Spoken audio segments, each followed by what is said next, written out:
dizer assim: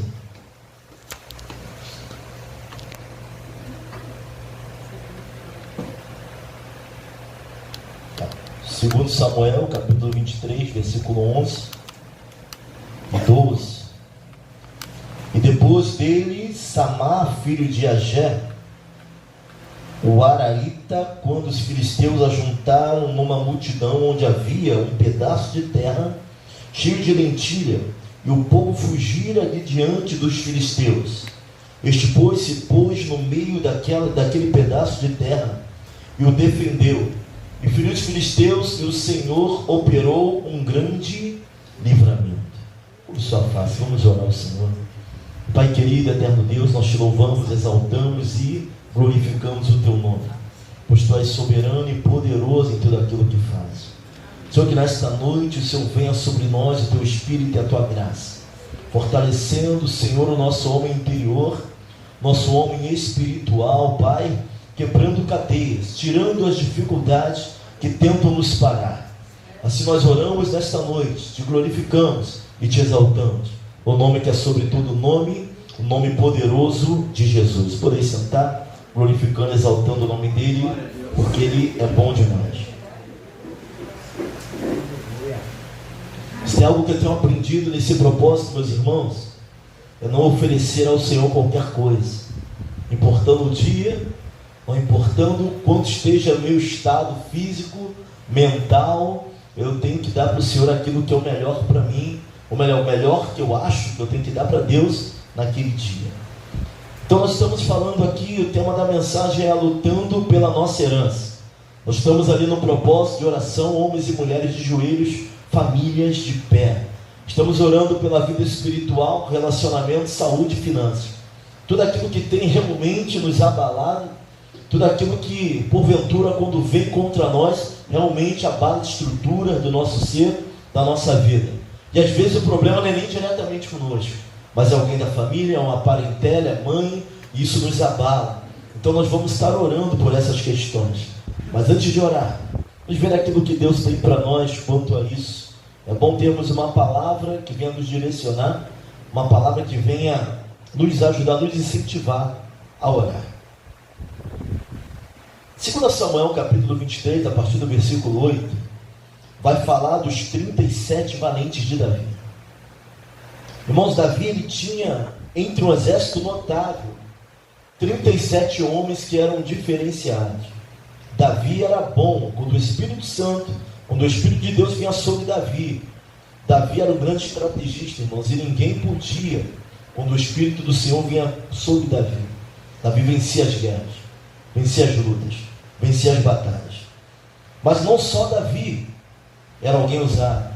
Davi tinha homens ao seu lado, ao seu redor, que eram homens tremendamente usados por Deus, tão usados que eles vão ter o título de 37 valentes de Davi. Dentre os valentes de Davi tinha aqueles que ainda sobressaíam ainda mais no exército de Davi. Isso tudo começou lá em 1 Samuel capítulo 17, versículo 1 ao versículo 3, quando Davi, fugindo de Saul, ele vai se esconder numa caverna. E essa caverna tem o nome de caverna de Adulão. A Bíblia vai dizer que se ajuntou a ele todo homem que se achava endividado e espírito desgostoso. Olha como o exército, como a base de Davi vai começar, com homens endividados de espírito desgostoso. Quando fala em espírito desgostoso hoje, nós levamos logo para depressão. Homens que não tinham mais por que viver, homens que não tinham alegria. Eu só não sei como eles souberam que Davi estava dentro da caverna. Eles vão procurar um motivo para continuar vivendo. Olha para alguém e fala assim, ó, tu pode até estar desgostoso, fala para ele, mas tu tem que procurar motivo para tu continuar vivendo. E eles vão para dentro da caverna. Ninguém vai procurar motivo num lugar de escuridão. Mas acontece que quem estava dentro da caverna era alguém que Deus tinha sobre a vida dele. Era alguém que Deus tinha projetos sobre a vida dele. E se ajuntar a Davi significava também ter um propósito. 400 homens. E naquela época, se não pagasse a dívida, não ia só para o SPC não, ia preso. Era jogado na prisão, meus irmãos. Então os 400 homens vão se esconder na caverna de Adulão, junto com Davi, que também estava se escondendo de Saul. E Davi nessa caverna vai fazer algo interessante. Ele vai, antes de entrar na caverna, ao rei dos Moabitas, vai deixar o seu pai e a sua mãe, e ele vai dizer o seguinte, para ficar com o pai e a mãe dele, até que ele saiba o que Deus iria fazer com ele. Parece um ato desesperador, mas não é. Nós vamos ver mais na frente, em Ziclag, que a família de Davi, a cidade é saqueada, a família é levada.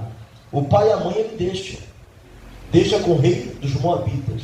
Eu não sei se é por causa da idade, não sei se era devido à impossibilidade de estarem andando, fugindo de um lado para o outro, mas ele vai deixar o pai e a mãe, importante isso, nós entendemos isso, que apesar de ter a família ali, estava constituindo família, as mulheres, mas ele vai deixar o pai e a mãe com o rei dos Moabitas, e vai falar para ele, até que eu veja o que o Senhor irá fazer de mim.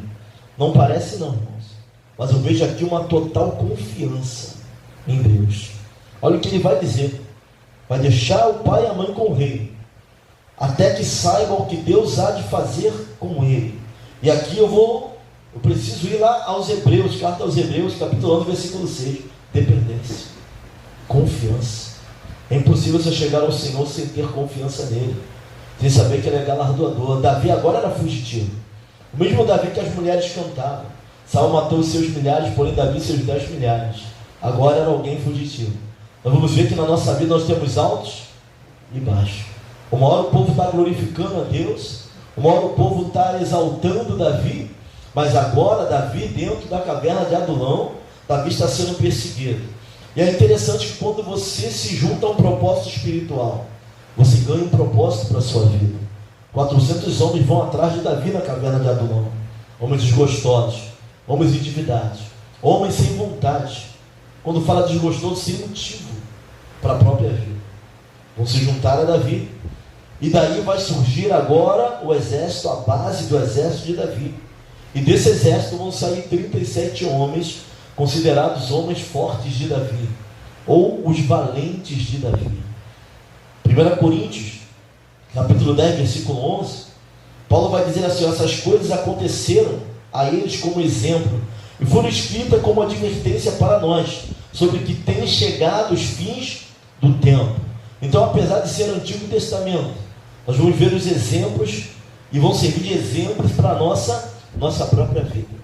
Agora, capítulo 23 de 2 Samuel, a partir do versículo 8, vem falando dos feitos, dos valentes de Davi. Meus irmãos, alguém que é valente não é valente porque ele é o melhor. Alguém que é valente não é valente porque ele faz melhor que os outros, mas pelo contrário, pelo caráter, pela coragem, pela postura, pela forma dele agir diante da situação, diante do propósito e diante de Deus também. Nós vamos ver que a nossa guerra hoje não é mais uma guerra contra moabitas, contra fariseus. A nossa luta é no mundo espiritual, irmãos. A guerra que nós enfrentamos hoje está em Efésios 6, versículo 12. Porque não temos que temer a luta contra a carne e o sangue, mas sim contra os principados e contra as potestades, contra os príncipes das trevas deste século, contra as hostes espirituais da maldade nos lugares celestiais. A nossa guerra ela mudou um pouco da guerra do povo do Antigo Testamento, mas ainda é uma guerra. Ainda existe luta hoje, estamos inseridos hoje no contexto de luta e de guerra espiritual. Mas aprendemos com os antigos, irmãos, o que temos que fazer diante de uma luta, diante de uma guerra espiritual. Como lutar? Tem gente lutando com a arma errada, tem gente que até luta, tem gente muito bom, tem gente que faz bem, que é bom naquilo que faz, mas às vezes nós estamos lutando da maneira errada e com as armas erradas. Nós vamos aprender com o Samar ou com o Sama. Em algumas traduções vai estar Sama ou Samar. O que ele fez no meio daquela guerra e daquela luta? Vamos fazer aqui algumas observações. Nós lemos que ele estava num campo de lentilha. Se juntaram, junto àquele campo ali, o campo de lentilha, os inimigos, os filisteus. E havia um pedaço, em algumas traduções, um campo com lentilhas. E o povo fugiu diante dos filisteus. Mas Samar, ele permanece. Todo mundo foge. Samar fica. Samar era um homem comprometido com o povo, com Deus e com seu rei. Nós falamos aqui que para ser valente é muito mais do que fazer bem, é muito mais do que ser forte. Ser valente é muito mais do que ser bom naquilo que faz. Ser valente de Deus é alguém comprometido com Ele, com a sua palavra, também com o seu povo. Quando chegam os filisteus naquele campo de lentilha, eles chegam ali, as pessoas correm, Samar fica, Samar permanece. Samar vai travar uma batalha contra pessoas que eram mais numerosas do que ele, sozinho. Samar se posiciona quando todo mundo corre. Sabe quanto valia uma lentilha? Nem eu sei, mas eu sei que não valia muita coisa. Todos correm. Para alguns não valia a pena entrar naquela guerra. Para alguns que estavam naquele campo, não valia a pena perder a vida pelo campo de lentilha. E o inimigo naquela época agia da seguinte forma: esperava se plantar, esperava se regar, esperava se crescer e saqueava aquilo que era dos outros. Nós vamos ver esse exemplo em Gideão. Gideão vai estar o quê? Com trigo no lagar. Lagar é lugar de trigo. Lagar é lugar de quê? De uva. E ele vai estar fazendo isso justamente para esconder dois dos inimigos. O inimigo de nossas almas não age hoje de forma diferente. Tem coisas que nós plantamos, tem coisas que nós regamos, tem coisas que crescem e ele vem para roubar. Da mesma maneira, Samar, ele vai se posicionar contra o inimigo. Em nenhum momento você vai ver Deus falando para que Samar lutasse. Em nenhum momento você vai ver Deus se posicionando, ou Deus dando a palavra para que ele lutasse. Mas, meus irmãos, eu quero trazer aqui um despertamento para nós, que tem coisas que Deus não precisa falar, é óbvio. Tem coisas que vêm dos princípios de Deus para a nossa vida. Aquilo que é herança você luta. Aquilo que é herança não se abre mão. Aquilo que é herança não se sai correndo. Aquilo que Deus colocou sobre nossas mãos para que pudéssemos tomar conta. Vem o inimigo que vier, é a nossa obrigação permanecer. É a nossa obrigação lutar por aquilo que é herança de Deus na nossa vida. As pessoas correm, Samar permanece. As pessoas correm, ele saca a sua espada e ele vai lutar contra um grupo de fariseus, ou melhor, de filisteus que estão contra ele. Alguns estudiosos vão dizer que eram 50 homens, irmão. E ele vai lutar incansavelmente por um campo de lentilha, que para alguns não era nada. Alguns estão fugindo e largando aquilo que é herança de Deus sobre a sua vida. Mas Samar vai permanecer firme na guerra. Samar permanece. E se formos trazer o que é herança de Deus para a nossa vida, seu marido é herança, sua esposa é herança, seu filho é herança, sua casa é herança. E tem gente correndo da batalha, tem gente não querendo lutar mais, quando é nossa obrigação permanecer. Deus não precisa falar. Herança é princípio. Herança é princípio.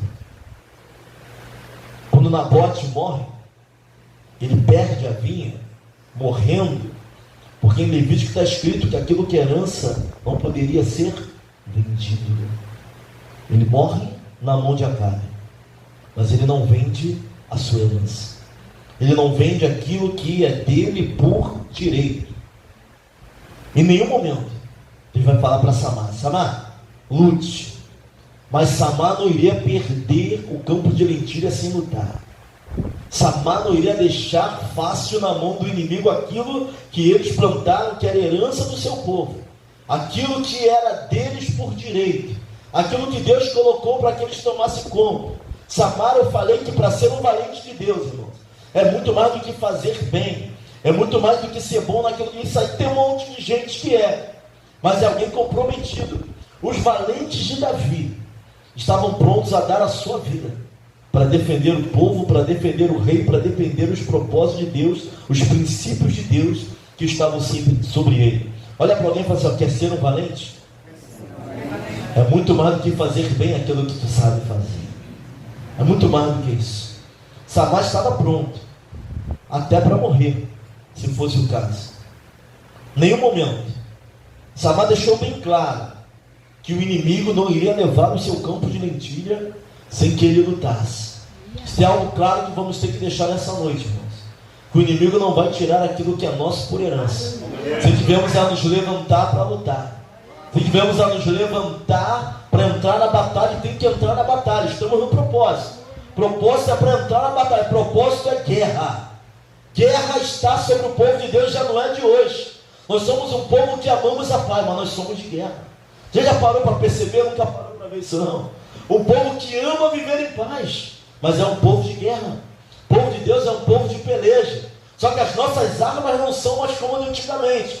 Nossas armas não são carnais, são espirituais e poderosas em Deus para destruirmos, demolirmos as fortalezas do inimigo que se levantam contra nós. Eu não sei você, mas eu estou em guerra, irmãos. Cada vez que eu venho para a igreja eu tenho essa concepção. Cada vez que eu chego num culto, cada vez que eu subo nesse altar, eu tenho a concepção que o povo de Deus está em guerra. E guerra constante. A tendência é piorar. Porque o amor do mundo está se esfriando. As lutas, aquilo que as pessoas não acreditavam. Alguns não estão acreditando ainda. A igreja vai ser perseguida no Brasil. A igreja já está sendo perseguida no Brasil. Vamos viver a cristãofobia. Que isso, pastor? Espera. 4 anos atrás eu cheguei e falei, cheguei de Manaus e eu comentei. Nós viveremos outro tipo de ditadura. Eu não vou falar o nome porque você já sabe qual ditadura eu estou falando. Não pode nem falar a respeito. Se falar a respeito, vai preso, é intimado. Não se pode falar a respeito. E daqui a pouco vamos viver perseguição, sim, dentro do Evangelho. E até aquele que não acreditava vai passar a acreditar, porque não tem muito para onde correr disso. Samaria vai se levantar. Deus não manda que ele se levante, mas ele entende. Todos correm, ele permanece. Tem horas que dá vontade de correr também, irmãos. Ser valente não significa não ter medo. Estava ontem com o Ministério de Famílias, tratando de alguns sentimentos, emoções básicas que nós temos que sentir, e qual a dificuldade de alguns e algumas emoções. Ser valente não é não ter medo. Ser valente é temer, mas encarar, porque o propósito é maior. Dá vontade de correr, todo mundo corre. Samar permanece. Samar vai travar uma batalha sozinho por algo que não era só dele. Muitas vezes nós vamos lutar sozinho por algo que também é de outros. Muitas vezes nós vamos perseverar sozinho quando mais pessoas deverão perseverar conosco. Mas alguns não vão ter entendimento, muito menos a coragem para lutar. Então Deus vai levantar aqueles que têm. Deus vai colocar naqueles que têm a coragem e o entendimento para lutar, para que ele permaneça. Eu não sei qual é a tua luta. Eu não sei a causa que você está lutando nessa noite, durante esse propósito de um mês, mas Deus manda falar algo para a igreja. Permaneça. Fica o teu pé no meio do campo de lentilha, porque é a tua herança. Não fuja, não abra mão daquilo que Deus colocou. Não abra. Samar vai permanecer. Pastor, dá vontade de correr igual o resto do povo, mas permaneça, valente. Valente do Senhor, fica firme na posição. Não sai, não fuja. E o interessante, Samar é a prova de que quando nos posicionamos, podemos contar com a intervenção de Deus. Guarda isso, irmãos. Tem luta que Deus vai intervir quando houver posicionamento. Tem gente que não muda questões na sua vida porque não se posiciona. Tem gente que não consegue, ele até começa, mas desiste no caminho. Ela até tenta se posicionar, ele até tenta se posicionar, mas dura muito pouco o posicionamento. Na primeira tempestade, no primeiro sinal do inimigo vindo, parte, deixa o campo de lentilha e corre para salvar a própria vida. Mas quando nos posicionarmos, Deus irá também intervir na nossa causa. Aqui fica bem claro, irmãos, que nós não podemos querer que o Senhor faça aquilo que nós temos que fazer. Deus, ele vem a favor de Davi, mas quem entra na frente de Golias? Davi. Aí Davi vai botar quem na frente dele? Entre ele e Golias? O Senhor. E agora eu estou conjecturando, eu fico vendo um Deus sentado no seu trono, olhando para a terra, e vendo alguém diante de alguém que não dava. Samar também não dava para vencer aquela guerra, não. Davi também não tem, estatisticamente, não há condição nenhuma, não havia, e estatisticamente não tem ainda de Davi ter vencido Golias. Não tem. Mas quando ele entra na guerra, quando ele se posiciona, ele fala: tu vens a mim com espada, com escudo, com lança, mas eu vou contra ti em nome do Deus dos exércitos de... Ele coloca Deus na frente. Quando nós nos posicionamos e colocamos Deus na frente, apesar do posicionamento ser nosso, mas nós não temos força só em nós para vencer algumas batalhas. Tu até se posiciona, mas se Deus não colocar Deus na frente, não tem como. Deus se posiciona, Deus vai intervir ao nosso favor. Tem alguns mistérios dentro da palavra. Deixa eu falar aqui com você. 2 Samuel 23, vai dizer assim: este, pois, se pôs no meio daquele pedaço de terra e o defendeu, e feriu os filisteus. E o Senhor operou um grande livramento. Quem livrou? Foi Samar? Quem livrou? Mas quem se posicionou? Samar se posiciona. Deus dá livramento. Pastor Claudenir se posiciona. Deus dá livramento. Diácono Fábio se posiciona. Mas quem dá livramento? Nós até lutamos, mas quem dá livramento? Nós até vamos para evangelizar, mas quem dá livramento? Deus. Samar se posicionou, mas quem deu o grande livramento naquele dia foi o Senhor. Romanos 8, 26, Jesus vai dizer assim, ó: também o Espírito semelhantemente nos assiste em nossa fraqueza. Olha, Paulo, também o Espírito semelhantemente nos assiste em nossa fraqueza, porque não sabemos orar como convém, mas o mesmo Espírito intercede por nós sobremaneira, como gemidos inexprimíveis. Aqui está falando de oração, mas o que eu quero pegar daqui é que Ele nos assiste na nossa fraqueza. Sozinho não há como vencer algumas batalhas. Tem coisas que eu até vou conseguir fazer sozinho, mas tem batalhas ali, ó, naquele meio espiritual, no relacionamento, na saúde, nas finanças, que você não vai conseguir vencer só. Você já tentou, não deu. Tem tentado até hoje, não tem dado. Mas aqui a Bíblia vai nos ensinar algo. Quem dá livramento é o Senhor.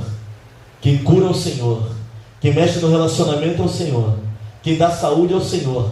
Quem mexe nas finanças é o Senhor. Eu só tenho que me posicionar. Fala para alguém assim, ó: para de correr. Correr não é tomar posição. Correr é fugir da guerra. Correr é fugir da batalha. Samar permanece. Samar vence os filisteus. Livramento veio do Senhor. Posição veio Samar ou Sama. Posição veio dele. Os irmãos, não adianta. Nós temos que fazer a nossa parte. Deus vai intervir. Mas aqui é uma ação conjunta. Aqui é uma linha de dupla ação. Nos posicionamos e Deus podia dar livramento se Ele se posicionar? Podia. Aqui diz a soberania de Deus. Mas eis que eu nunca vi na Bíblia, sempre ouvi Deus esperando algo do seu povo e exigindo pelo menos um posicionamento para que Ele desse vitória. Pelo menos a espada a gente tem que sacar, irmãos. Pelo menos o joelho tem que botar no chão. Pelo menos vir para a igreja no meio dessa chuva, tu tem que vir. Pelo menos encarar o frio para estar aqui, tu tem que encarar. É metrô, é trabalho, veio do trabalho, virou noite, a semana, está cansado, mas eu estou me posicionando e você também. É nisso aí. Quando há posicionamento do povo de Deus, Deus ele vai intervir ao nosso favor. Sabe o que eu estou notando? Que tem pessoas orando e Deus tem abrindo portas de emprego aqui dentro para pessoas. Tenho visto poucas pessoas ficando desempregadas, principalmente aqueles que estão buscando. Estou vendo Deus abrir porta, claro, como a luz, porque a gente tem conhecimento de causa, a gente conversa. E pessoas que estavam buscando no culto de sexta-feira, orando, e no culto quarta-feira, eu já estou vendo Deus mexendo, se o papel se assinado, e Deus fazendo diferença. Mas tem que se posicionar. Irmão, vida financeira é consequência de relacionamento com Deus. É consequência. Porque se nós formos falar que todos vão ficar prósperos, se eu for entrar nessa linha, eu não vou conseguir explicar ao meu irmão que morreu pobre, mas foi fiel. Então nós temos pedido a Deus prosperidade. O que é prosperidade, pastor? Ausência de necessidades. Nem muito para que eu não me desvie, nem pouco para que eu não murmure contra ti. Palavra. medida, equilíbrio. Mas nós sabemos também que até na vida financeira tem que ter posicionamento. Tem que parar de gastar. Tem que fazer um planejamento financeiro, planejamento familiar. Tem que parar de achar que precisa de tudo quando a gente não precisa. Às vezes a gente abre um guarda-roupa, não tem lugar para botar nada, mas a gente fala que não tem nada para vestir. Principalmente as irmãs. Deus até intervém, mas tem que ter posicionamento. Depois, se tu misturar um vestido com uma blusa, dá. O conjunto não dá mais, porque às vezes a camisa está ruim, mas a saia ainda dá para usar. Aí bota com outra roupa. Dá um jeito no jeitinho. Nem todo o dinheiro que vem para a nossa mão a gente tem que torrar, não. Sabia que o brasileiro não consegue juntar? A gente vai lá e pega um empréstimo e compra de uma vez, Anante. A grande maioria faz isso, não há cultura em nós. Pastor, por que o senhor está falando isso? Estou fazendo um replanejamento financeiro na minha família, porque eu preciso me posicionar para que o Senhor venha intervir. Tem que haver posicionamento. Não dá para viver como todo mundo vive. Eu quero viajar o tempo todo. Eu não viaja porque tem uma condição melhor. Se tu não tem, viaja só uma vez no ano. Até isso nós temos que nos posicionar. Para de olhar o Instagram, irmãos, porque o Instagram é um pedacinho do mundo maravilhoso. Tem gente que vive postando no Instagram, mas não é nada. A vida não está tão boa como ele posta. Fake news. E a gente está preocupado com a vida dos outros. Então, tem que se posicionar. Saúde. Tem que ir no médico. Vamos orar, Deus, mas vamos nos cuidar, faz a bateria. Tem coisas que é reposição hormonal, principalmente na mulher. No homem também. Testosterona. Agora, tudo é hormônio feminino, vem muita coisa, muito alimento que a gente come. E aí o sistema imunológico do homem cai. Tem que se posicionar. Mas homem não gosta de ir para médico, gosta? Fala a verdade. Por isso que quando dá ruim a gente está morrendo logo. Mulher está sempre dando ruim, está viva. Está bem. Falei para minha mãe que ela vai enterrar muita gente ainda. Está aí para o hospital, volta, sabe o que tem, toma remédio, se cuida. Homem não, quando vai para o hospital já está dando ruim para ele, já está no fim da linha. Aí fica difícil de cuidar, porque nós não nos posicionamos. Nós queremos que Deus faça aquilo que nós temos que fazer, irmãos. Samar não corre, porque ele entendia a parte dele. Samar entendia justamente o que ele tinha que fazer. Nós vamos orar pela vida financeira, mas para de gastar tudo. Não dá um passo maior que a tua perna, não. Pensa, corre do gerente. O gerente não é o nosso amigo, não é. Vai estudar um pouco, título de capitalização é prejuízo, corre desse negócio. Vai querer te abraçar, te dar cafezinho, ó, a faca no teu pescoço. Então até nisso tem que se posicionar. Tem curso de graça. Nem tudo é no mundo espiritual. Começa lá, mas explode aqui. Tem curso de graça online, de planejamento financeiro. Vamos orar? Vamos orar. Mas se posiciona, vamos amar. Relacionamento. Mulher, seja sábia. Homem de Deus, seja sensível. Para entender o relacionamento, tem coisas que é melhor nem brigar. Tem coisa que a gente sabe que deu ruim, fica quieto. Vai orar. Se posiciona. O que nos falta é o que Samar fez. O que falta às vezes para a igreja é posicionamento daquilo que a gente precisa fazer. Falta posição. Samar se posiciona no meio do campo de lentilha e deixa claro para o inimigo: tu não vai levar aquilo que é meu por herança sem eu lutar. Fácil não vai ser. Lembra quando a gente era pequeno? Tinha sempre alguém na escola querendo te intimidar? E aí o intimidador, ele quer 100% de garantia. Ele vai para cima daquele que não vai revidar. Ele vai para cima daquele onde o prejuízo dele é mínimo. Mas se tu começa a revidar, já pensa duas vezes. Aquele ali, eu até vou bater nele, mas vou tomar um prejuízo também. Será que vale a pena? Esse vai me encarar. Samar, ele fica. E ele deixa claro, vocês vão até entrar. Se eu morrer, vocês vão até levar. Mas eu vou lutar pela minha herança.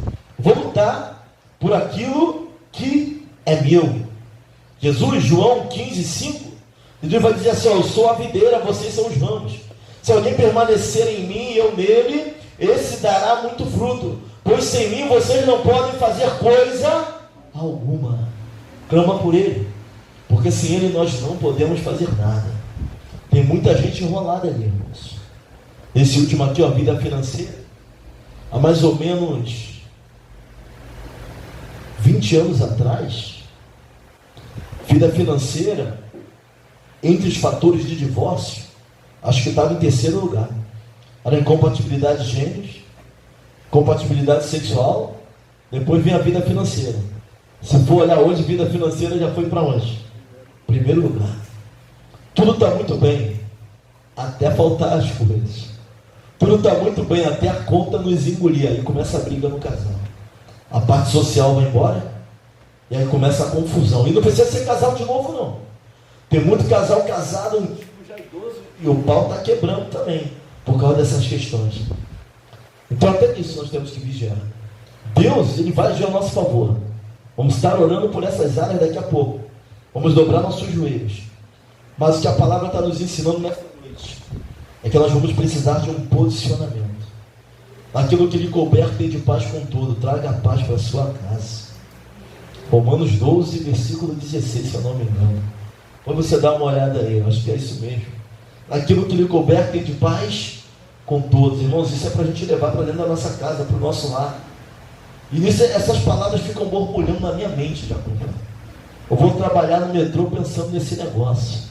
Depois eu recebo uma ligação de como o Espírito Santo, como Deus tem mexido, e vai mexer muito conosco nessas áreas ali. Posicionamento, saúde, posicionamento, vida espiritual, nem se fala. Irmão, o espiritual vai mexer com tudo. Tem questões que começam no espiritual, explode no mundo físico. O Antigo Testamento, a literatura quase não fala muito de Satanás, já viu? Mas ele está por trás disso aqui tudo, dessas guerras, o devorador. Sabe que alguém tirar aquilo que você plantou, aquilo que você regou, aquilo que você olhou, assim como a criação de um filho, que você cria com todo carinho para depois ver um amigo, quando ele atinge determinada idade, quer desconfigurar tudo aquilo que você levou a vida dele toda para construir sobre o caráter dele. É isso que o inimigo faz. É isso que estava fazendo. Por isso que o campo de lentilha poderia, eu não sei quanto valia, ou quanto valeria, ou quanto era um campo de lentilha, mas a questão não era o valor financeiro. A questão é que era deles e acabou. Era herança e acabou. A gente não pode deixar o inimigo tirar a herança de Deus sobre nossa vida. Nós temos 2 testamentos, irmãos. E Deus nos deixou herança que o inimigo está sempre querendo roubar. É a alegria da nossa salvação, é a comunhão da igreja, é a paz da tua casa, é o teu relacionamento, é o leito, tem que ser o quê? Sem mácula, o leito do casal, e até nisso nós vamos ser cobrados. É o amor dos nossos filhos. Quanto desentendimento dentro de casa. O inimigo tem batido as portas e tem feito estrago, e tem gente correndo ao invés de lutar, querendo que Deus lute as nossas guerras, quando nós não queremos mais lutar. Oramos para que Deus tome providência, quando nós não nos posicionamos para que a providência venha sobre essa situação. É bem mais fácil colocar para alguém fazer por nós do que lutarmos por aquilo que temos que lutar. Deus não falou comigo, precisa falar. Princípios, está na palavra. Tem coisas que você tem que lutar, irmãos. Lute, ore por alguém, ore de forma incansável. Nós somos igreja na face da terra. Se Deus quiser fazer, Ele faz. Se não quiser fazer, não tem jeito. Se Deus quiser curar, Ele cura. Se Ele quiser levar, Ele vai levar. Mas como igreja, nós temos que orar. Como igreja, esse é o nosso posicionamento. Samar, ele entra na guerra, um dos valentes de Davi. Um dos 37 valentes de Davi. Entre os 37, ele vem na frente. Os 3, que vem ali, bem ali no versículo 8. Esses são os nomes dos valentes de Davi. Josebe, Bassebé, filho, é só nome difícil, irmão, de Tequemone, o principal dos capitães, e era Adino, só nome difícil, o Esnita, que se opusera a 800 e os feriu de uma vez. Como é que é isso, irmão? Alguém vai se opor a tantos homens e feri-los de uma vez? Eram homens notáveis, mulheres cheias, ou melhor, se for hoje guerreiras, valentes de Deus, as mulheres valentes, são mulheres notáveis, cheias da presença, cheias da unção. Se falar de homens notáveis hoje que fazem a diferença, tem que ser homens com presença de Deus sobre a sua vida. O Espírito do Senhor vinha sobre Davi, mas Davi não lutava sozinho. Davi tinha homens capacitados à sua volta. Deus tem propósito e quer nos capacitar. Seja seu principal não, seja só um dos valentes. Seja alguém que faça a diferença na sua geração. O Espírito do Senhor estava sobre Davi, mas os valentes de Davi, por causa do propósito, porque eles lutavam, porque eles andavam juntos, eram homens notáveis na presença do Senhor. Depois dele, Eleazar, filho de Dodô, filho de Aoi, olha só, seu nome difícil, entre os 3 valentes que estavam com Davi, quando provocaram os filisteus que ali se ajuntaram à peleja, e quando de Israel os homens subiram. Este levantou e feriu os filisteus até lhe cansar a mão e ficar a mão pegada à espada. Imagina a espada entrando dentro da mão de alguém. De tanto que ele lutou, a mão ficou agarrada na espada. De tanta guerra, de tanto que ele pelejou, a espada entrou na mão dele. Você tem lutado assim de forma incansável? Pelos princípios que Deus colocou na tua vida e que vale a pena você lutar? Ou já correu do campo de lentilha? Já deixou os filisteus invadirem aquilo que Deus te deu por herança? Porque é isso que está acontecendo hoje no nosso meio. Sabe o que é lutar até a espada ficar agarrada na mão? Eu não sei o que é isso não, no mundo físico. Entrou, colou, feriu, abriu a espada e a mão, de tanto que ele pelejou. E o Senhor operou um grande livramento, e o povo voltou atrás dele somente a tomar os despojos. Depois dele, Samar, ele vem em terceiro aqui, Samar, do campo, dos 37. A Bíblia vai falar dos primeiros aqui, os principais dos capitães. Depois vem os outros valentes de Davi, homens notáveis naquilo que Deus tinha, no propósito que Deus tinha. Irmão, nós temos armas, nós temos dons, estão à disposição da igreja, e é para aquele que crê. Bispo Roberto McAllister, fundador da Igreja de Nova Vida, ele dizia que os dons são circunstanciais, estão à disposição da igreja. Você vai ver até aquele que fala assim: eu não tenho dom de profecia, a profetizar, se necessário for, se for para a edificação da igreja. Pessoas que nunca foram usadas na área de cura passarão a ser, se for para a edificação da igreja. Nós temos armas para lutar contra tudo que está vindo contra nós hoje, até contra essa frieza espiritual que se acometeu sobre a igreja. Nós temos armas, nossas armas são espirituais. Nós temos a fé, nós temos o jejum, nós temos a oração, nós temos a leitura da palavra, nós temos a oração intercessória. Aí nós vamos entrar dentro de oração, tipos de oração. Nós temos essas armas, mas a questão é: nós estamos tomando posse das armas espirituais. Diz que são poderosas, a palavra vai dizer que elas são poderosas em Deus para destruir fortalezas, são estruturas espirituais que nos impedem de caminhar.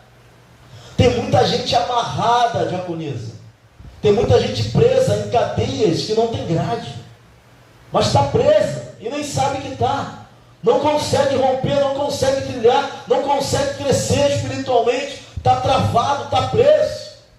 A vida não anda, não vai, nada sai, nada vai. Irmão, temos que tomar posse das armas espirituais: oração, palavra, jejum, propósito. Já tem gente aqui fazendo propósito. Falaram: pastor, amanhã de manhã eu posso ir para a igreja orar? Eu falei: vai, tem a chave, vai. Estou precisando buscar também só.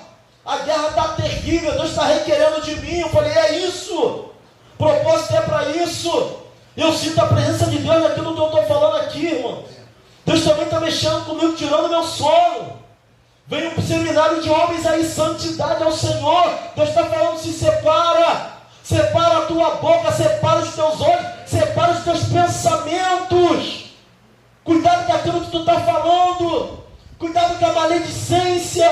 Cuidado com a fofoca. Cuidado com falar demais. Santidade.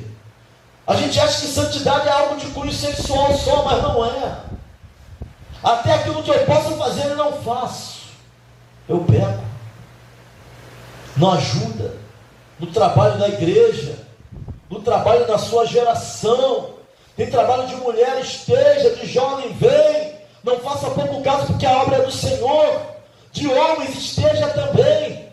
Isso é santificar, separar para aquilo que Deus está trazendo. Proposta de Deus para a nossa vida através da igreja. Isso é importante para a nossa vida. Em tudo isso é separação. E a nossa oração é que Deus mexa com a igreja. Nesse propósito é que Deus mexa com você, assim como tem mexido comigo. Que traga um despertar para a igreja. Irmãos, estamos muito aquém daquilo que Deus tem para nós. Muito aquém. Quando começamos a orar, começamos a nos posicionar, nós vamos começar a entender que Deus está requerendo um pouco mais.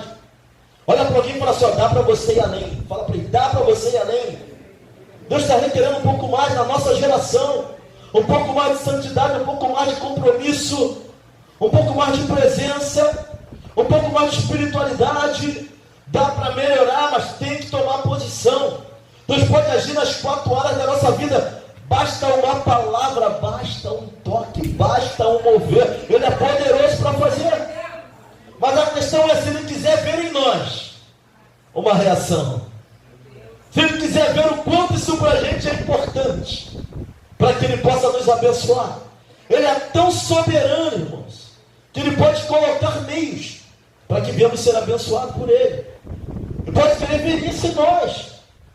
E aí? Essa é a grande questão. Porque crer na soberania de Deus, só de um jeito, é fácil. Mas crer que Ele é soberano até para colocar algumas regras. Até para exigir de nós um posicionamento. Uma interação com Ele. Para que as coisas na nossa vida possam mudar. Essa é a grande questão. Pelo que você tem lutado? Pelo que falta você se posicionar de fato? Pela sua saúde? Pela sua família? Pela sua vida financeira? Pelo seu relacionamento familiar? Se posicione.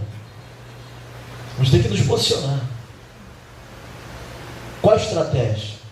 O que eu tenho que fazer? Olha, para cada caso Deus tem suas estratégias, suas maneiras. Vamos estar sensível para ouvir. Mas já está complicado com meu filho e minha filha. Deus tem suas estratégias. Deus tem. Agora a questão é posicionamento. Os valentes do Senhor não é só quem tem coragem, força ou talento, mas alguém que se posiciona e luta por valores, princípios que valem a pena lutar. Deus está levantando os seus valentes na nossa geração. Irmão, não tenho dúvida disso. Pastor, onde se levanta o valente? No deserto. Onde se levanta o valente? Quando todo mundo corre. Onde se levanta o valente? No lugar que ninguém quer estar. Onde se levanta o valente? Quando todos desistem, você permanece e clama pelo nome do Senhor. Onde se levanta um valente? Pela causa muito difícil. Difícil demais para ser resolvida no meio natural.